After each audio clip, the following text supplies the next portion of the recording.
पति पत्नी और वोट यह कहानी एक छोटे से शहर के एक सामान्य परिवार की है, जहां जीवन की भागदौड़ में लोगों के रिश्ते भी बदल जाते हैं।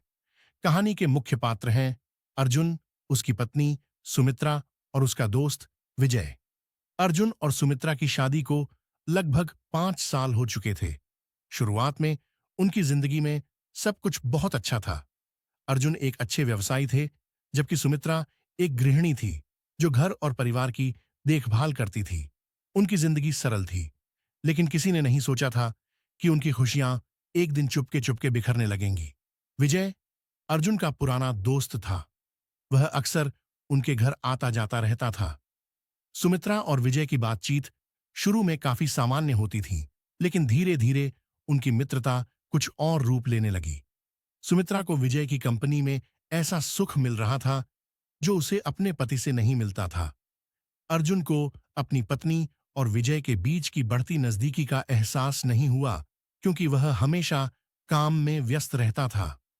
एक दिन अर्जुन ने महसूस किया कि उसकी पत्नी का व्यवहार कुछ बदल सा गया है।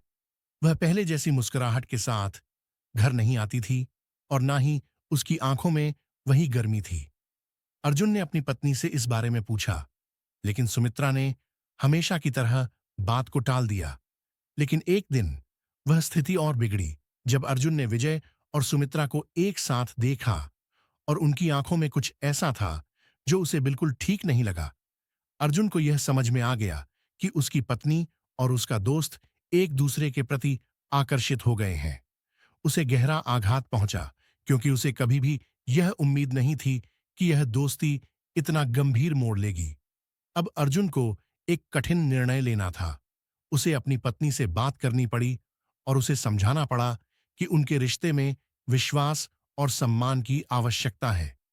अर्जुन ने विजय से भी अपने रिश्ते को फिर से परिभाषित करने की कोशिश की, यह समझाते हुए कि दोस्ती की कोई सीमा होनी चाहिए।